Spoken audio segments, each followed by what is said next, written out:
Et Jésus les avertissait. Satan vous a réclamé. Mais je veux qu'on note une chose. Dans ce passage, Jésus dit, Satan vous a réclamé, eux tous. Mais j'ai prié pour toi. Pourquoi Jésus n'a pas prié pour tout le monde? Certainement, il a peut-être prié pour tout le monde, mais il a mis l'accent sur Pierre. Mais le diable a réclamé tout le monde. Pourquoi est-ce que Jésus met l'accent sur Pierre? Jésus met l'accent sur Pierre parce que la suite, Jésus va nous donner un indice. Jésus dit, j'ai prié pour toi pour que la foi ne défaille point. Et toi, quand tu seras converti, affermis tes frères. Jésus a mis l'accent sur Pierre parce que Pierre allait être une colonne pour Jésus. Pierre allait être la colonne de l'église. Parce que Jésus devait partir. Et il devait laisser cet ensemble de 12 personnes-là. Et Pierre allait être une colonne pour ces 12. Une des colonnes pour ces 12. Et de ces 12, l'église devait se bâtir. Alléluia. L'église, ce n'est pas l'église, c'est toi et moi, n'est-ce pas? De ces 12-là, ils devaient propager la parole de Dieu. Et Pierre était une colonne. Et vous comprenez avec moi qu'une colonne, pour ceux qui savent, une colonne, c'est un pilier. Et un pilier est fait pour recevoir des charges. Un pilier qui soutient quelque chose reçoit des charges. Porte une chose. Quand on porte une chose, on reçoit des charges. Recevoir des charges, c'est de manière en géométrie, recevoir des charges, ou du moins dans mon domaine, recevoir des charges, c'est prendre du poids. C'est avoir quelque chose sur sa tête. On charge, on met quelque chose de lourd sur ta tête. Tu dois porter cela. Alléluia. Et recevoir des charges ici, je veux que tu comprennes par cela que recevoir des charges, une colonne qui prend des charges, ça peut être toi, ça peut être moi. Mais les charges que tu vas recevoir, ce sont tes épreuves. Alléluia. Les charges que tu vas recevoir sont tes épreuves. Et Jésus dit à Pierre, Pierre, j'ai prié afin que toi tu puisses affermir les autres. Parce que si Pierre est affermi, qui est la colonne, si la colonne est affermie, la bâtisse qui est sur la colonne tiendra. Alléluia. Mais si la bâtisse tient et que la colonne n'est pas affermie, la bâtisse s'écroule. Est-ce que quelqu'un me comprend? Par contre, si la colonne est éprouvée, pour être sûr que la charge qui viendra au-dessus après ne va pas créer le problème à la colonne tiendra pour toujours. Est-ce que quelqu'un me comprend? Je vais un exemple que tu comprennes. Une colonne, un pilier, ça peut être par exemple le poteau qu'on a dans les murs pour le bâtiment. Et parfois, pour être sûr qu'on n'aura pas de problème, on peut décider de charger. Pour que le bâtiment qu'on construit après ne pose pas de problème. Si on charge le poteau ou le pilier et qu'il tient à ce test, en fait c'est un test, on est sûr que pour la bâtisse future, il n'y aura pas de problème. Et pendant que je parle, si tu me suis bien, tu comprendras l'image que je vais te donner. Pourquoi Jésus n'a pas prié pour chasser les épreuves, pour chasser le diable? Jésus pouvait chasser le diable parce que le diable a réclamé ses apôtres pour les cribler. Jésus pouvait arrêter ça. Mais il a simplement décidé de prier pour que la foi de Pierre ne défaille point. Pour qu'il reçoive l'épreuve, mais qu'il reste rigide, qu'il reste à son état. Parce qu'après, il va utiliser cela pour que la bâtisse qui est posée sur Pierre puisse tenir. Est-ce que quelqu'un me comprend? Amen. Est-ce que quelqu'un me comprend? Amen. Je ne sens pas des amens ce matin. Amen. Donc je disais, c'est comme toi et moi. Tu peux avoir des épreuves, des épreuves, des épreuves. Mais tu peux prendre ces épreuves également comme des tests que Dieu te fait. Amen. Parce que demain, c'est à toi d'affermir ta famille.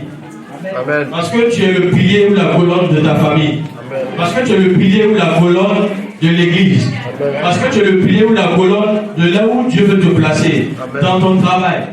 Mais tu as besoin de passer par là pour comprendre demain ce que quelqu'un doit venir te dire comme épreuve. Et tu pourras lui expliquer que toi aussi tu as vécu similaire, tu as vécu pareil, tu as vécu plus grand, tu as vécu plus grandes épreuves que cela. Et tu l'as fermé, c'est ainsi que tu l'as fermé. Mais imagine un moment que tu n'aies rien vécu, que tout soit rose pour toi et que demain tu es responsable de famille, tu es responsable d'église. Et que demain quelqu'un vienne devant toi pour t'expliquer son cas, qu'est-ce que tu pourras dire? qu'est-ce que tu pourrais expliquer à la personne? Tu parleras de ce que tu ne sais pas. Mais là, Jésus a pris soin de laisser Pierre subir certaines choses, une certaine charge, en tant que pilier, en tant que colonne, pour que demain, Pierre puisse diriger. Pour que demain, Pierre puisse diriger. Alléluia. Amen. Alléluia. Amen. Donc toi aussi, tu passes par certaines choses souvent pour que tu sois affermi. Parce que Pierre devait être, les apôtres, ils devaient être des témoins de Jésus. Mais un témoin qui n'a rien vu ne peut rien témoigner. Un témoin doit avoir un témoignage. Et le témoignage, c'est le témoignage qui glorifie Dieu. Un témoignage vise à glorifier Dieu. Et le témoignage doit te permettre de compter comment le Seigneur t'a sauvé, de compter comment le Seigneur t'a amené à avoir la victoire. Alléluia. Amen. Et toujours dans le témoignage, Dieu prend soin que son nom soit glorifié lui seul. Sinon, ce n'est plus un témoignage à la gloire de Dieu. Et dans le témoignage que tu racontes, ce n'est pas par tes propres forces. Si c'était autant facile, ça n'allait plus être un témoignage, ça allait être un fait divers. Et dans le témoignage, il y a la part de Dieu. Et Dieu fait la plus grosse part. Parce que tu as compté sur lui. Alléluia. Amen. Donc un témoin doit avoir un témoignage. Et Pierre devait avoir un témoignage devant les autres. Pierre devait avoir un témoignage lorsqu'il part, oui, pour prier pour d'autres personnes. C'est pourquoi après le Saint-Esprit, après le fusion du Saint-Esprit, c'est Pierre qui s'est levé devant tout le monde, prendre la parole pour prêcher. Parce que Pierre était une colonne devant eux tous. Alléluia. Et même quand Paul démarrait son ministère, Paul est revenu voir les autres, les Pierre et autres. Et c'est cité très clairement dans la Bible que Paul est venu voir les colonnes de l'église, qui étaient Pierre, Jacques et Jean, si je me trompe. Il a cité ces trois personnages. Alléluia. Alléluia. Donc pour être une colonne, tu as besoin de recevoir des charges qu'on te teste. Et pour être sûr que la baptiste qui viendra après, tu seras à même de prendre la chose en charge. Alléluia. Et nous allons aller vite, rapidement. Nous allons aller très vite plutôt. Parce que le temps passe. Et je veux prendre, j'ai un exemple que j'ai noté ici. Je ne sais pas si je le prends très vite. Alors si on continue sans lui pour l'instant. Et je vais prendre le troisième personnage qui est celui de Paul. Le troisième personnage, c'est Paul.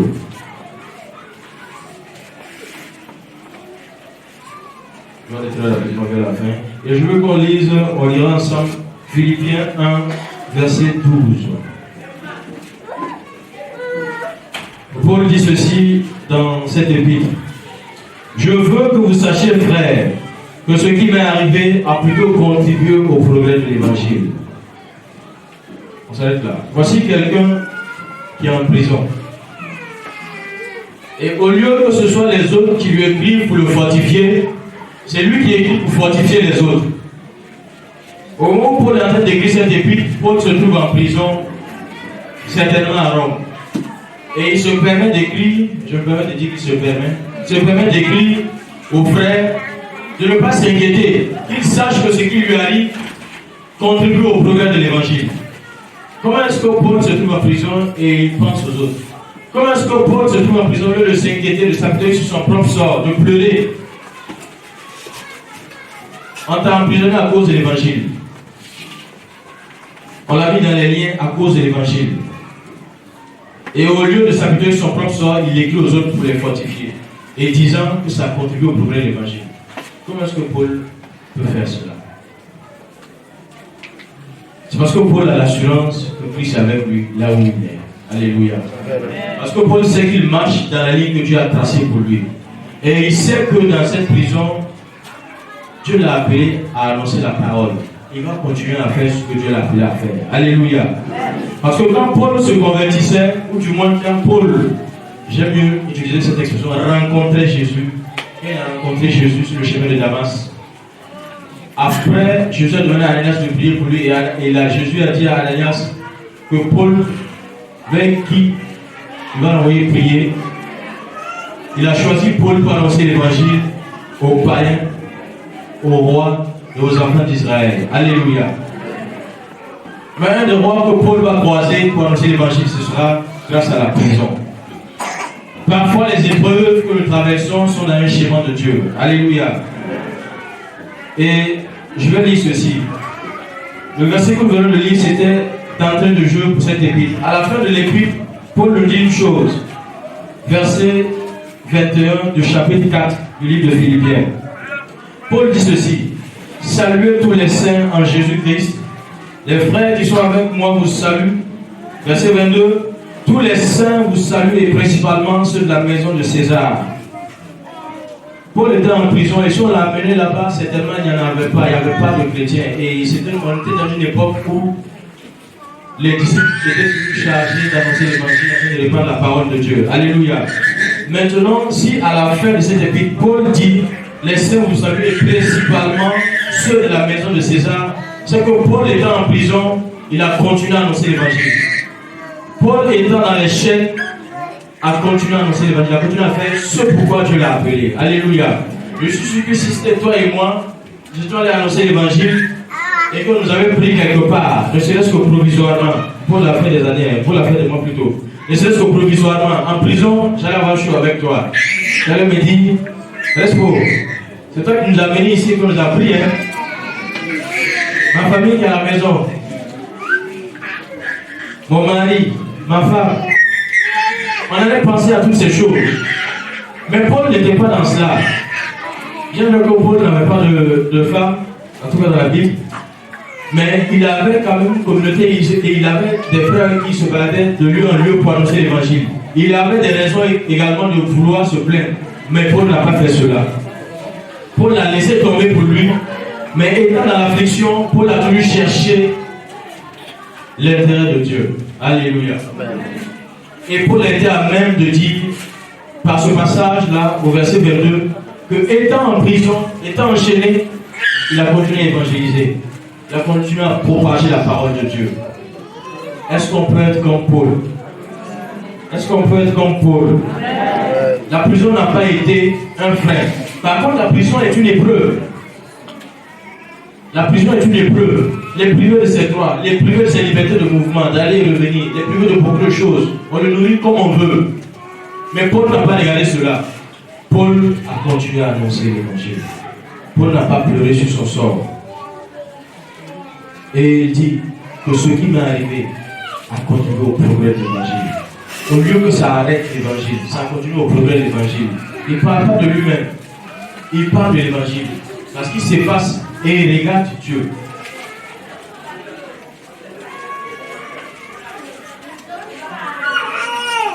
Alléluia.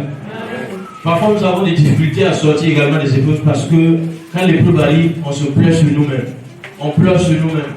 On pleure sur nous et sur nous. Mais dans l'épreuve, qu'est-ce que Dieu dit dans l'épreuve?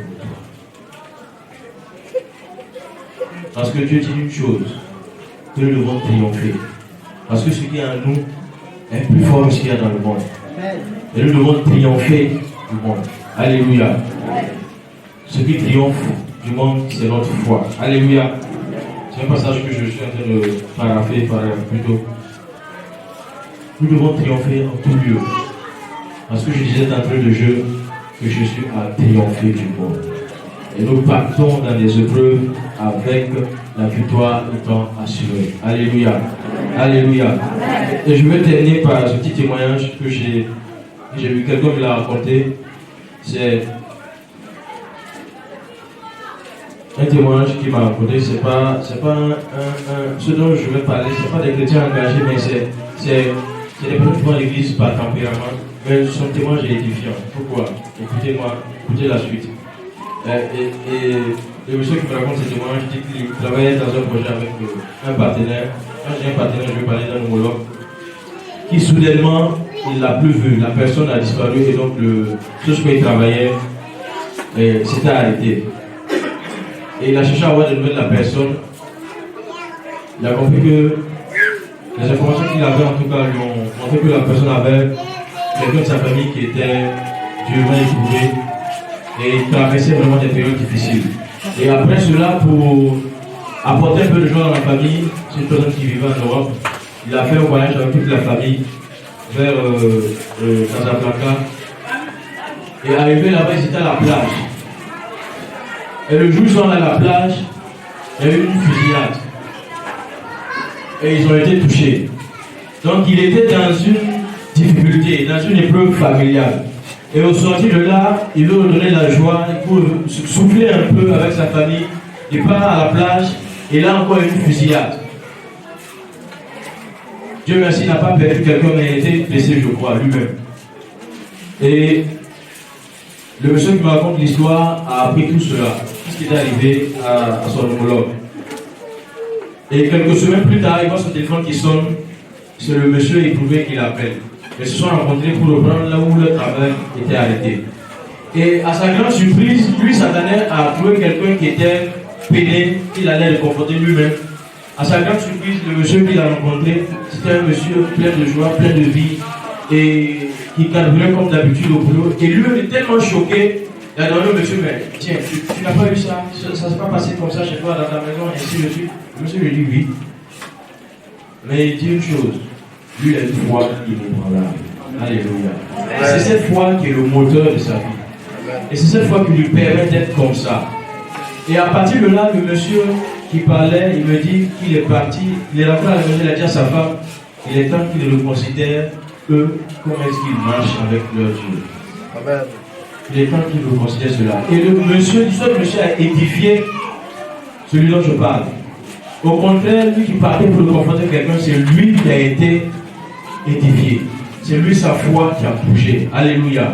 Est-ce qu'on peut être des chrétiens qui édifient les autres par leur témoignage? Est-ce qu'on peut être de bons témoins de Christ?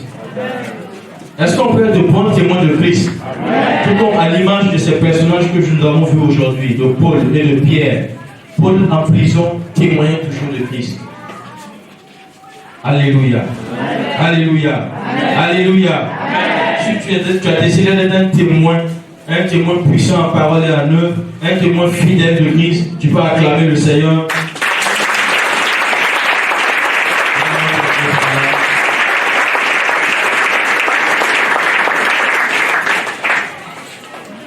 Alléluia. Nous allons rendre grâce à Dieu.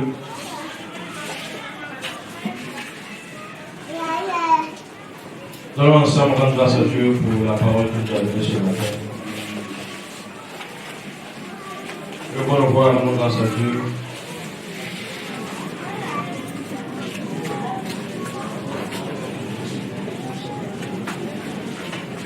Seigneur, nous bénissons ton nom. Nous sommes reconnaissants pour ta parole. Nous a appelé à être des témoins. Nous a appelé, malgré tout ce qui se passe, à ne pas nous apitoyer sur nos propres sorts, mais à voir toi tes intérêts. Et si ça se trouve, les choses que nous traversons sont pour ta gloire. Si ça se trouve, les choses que nous traversons, tu as un plan pour nous, un plan parfait dans lequel nous voulons nous inscrire, Seigneur notre Dieu. Nous voulons que tu viennes nous fortifier ce matin et que nous ne perdons jamais notre espérance. Comme nous l'avons vu dans ce passage de Romains, que les persécutions que nous pouvons avoir produisent en nous, Seigneur mon Dieu, la persévérance, et la persévérance produit la victoire, et la victoire bâtit notre espérance, Seigneur notre Père. Nous allons prier ensemble ce matin, que le Seigneur vienne nous faire grâce, qu'il nous donne, et toujours avoir cette assurance, et d'être au contraire des témoins, que les personnes au milieu de nous soient édifiées par nos témoignages. Prions le Seigneur, que le Seigneur nous fasse la grâce d'être des témoins, oui, de sa gloire, des témoins de ses bonnes œuvres dans nos vies, des témoins même lorsque nous n'avons pas parlé, des témoins de ce que nous traversons, que les épreuves ne prennent jamais le dessus sur nous, qu'au contraire, les épreuves, oui, viennent et produisent la persévérance en nous. Nous voulons prions le Seigneur, nous cela au Seigneur. Seigneur, nous voulons prier ce matin, après avoir entendu cette parole, que tu nous fasses grâce. Et comme nous l'avons vu, les épreuves viennent sans prévenir. Et lorsqu'elles viennent, que nous sachions que tu es avec nous, que nous sachions que nous partons avec la victoire, que nous sachions, Seigneur notre Père, oui, développer notre persévérance dans les moments d'épreuve. Que cette persévérance nous donne la victoire avec ta grâce, Papa. Nous prions ce matin que dans ces moments d'épreuve, au lieu de nous apitoyer sur notre propre sort, que nous prenons le dessus des choses parce que nous venons à toi, tout comme l'a résolu Anne, nous prenons des rendez-vous de face à face avec toi. Et par ta grâce, les choses se décantent par ta grâce, Seigneur notre Père. Nous prenons les bonnes décisions qu'il faut pour prendre le dessus sur ces choses et afin que nous témoignons pour la gloire de ton nom. Afin qu'au travers de nous, ta gloire soit montrée aux yeux des hommes. Afin qu'au travers de nous, Seigneur notre Père, oui, la foi de certaines personnes soit boostée. Afin qu'au travers de nous, ceux qui n'avaient même pas la foi commencent à se questionner jusqu'à avoir la foi. Afin qu'au travers de nous, Seigneur notre Père, tu dis toujours gloire de ton nom, Seigneur notre Père. Nous voulons bénir ton nom pour ce moment. Merci pour ta grâce, Papa. Sois béni au nom de Jésus. Amen.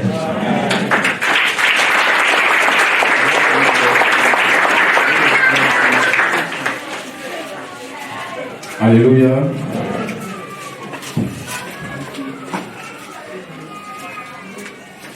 Pour notre merci infiniment pour ce message si édifiant. Il semble que certaines personnes sont sur le froid, pas seulement les pays de la maison, c'est un peu partout. Donc, il faut quand même que les gens puissent bouger un peu. On va se lever et acclamer notre Seigneur Jésus-Christ de Nazareth pour ce beau message que nous venons d'entendre.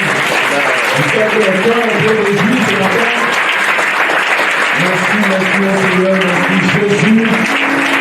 Et faites de nous de vrais témoins. Bonsoir. Alors nous allons passer aux